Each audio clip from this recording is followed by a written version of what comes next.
Trump sets it on fire, and the U.S. military is alarmed. How did a phone call from Netanyahu send the world's largest aircraft carrier limping toward the eastern Mediterranean? The story begins at a moment of intense regional tension. Imagine a naval crew that has spent months at sea, under operational pressure, constant drills, and full combat readiness, expecting to finally return home for maintenance and rest. Suddenly, a new order arrives. No return. Head immediately to the eastern Mediterranean. That's exactly what happened to the USS Gerald R. Ford, the newest and largest aircraft carrier in the U.S. fleet, which had already consumed a significant portion of its operational cycle.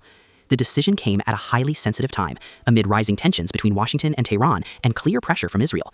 Prime Minister Benjamin Netanyahu believed Israel needed immediate deterrence against any potential escalation from Iran or its regional allies. The message was direct. Support is needed now, not days later. The alternative was to wait for the USS George H.W. Bush to complete maintenance, but that option wasn't fast enough. Donald Trump, known for his decisive and forceful style, chose to deploy the Ford as a political and military statement of strength.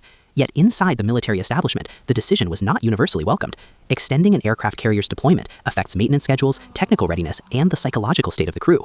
Naval fatigue isn't just physical exhaustion. It reduces focus and increases the risk of operational mistakes. The broader military picture extends beyond a single carrier. Attack submarines positioned in the Arabian Sea, fighter jets deployed at nearby bases, and additional naval movements in the Mediterranean all form part of a layered deterrent strategy aimed at sending Iran a clear warning. But deterrence is a delicate psychological game. One miscalculation could trigger wider conflict. The challenge is not only about firepower, but also about cost and sustainability. Missile defense systems like the SM-3 are extremely expensive, and heavy use could strain strategic stockpiles. That's why some analysts believe the deployment is meant for a limited strike or a short-term show of force, not a prolonged regional war. The greater dilemma is that any real escalation could push Tehran toward unconventional retaliation, such as threatening shipping in the Strait of Hormuz, an action that could shake global energy markets and ignite the region.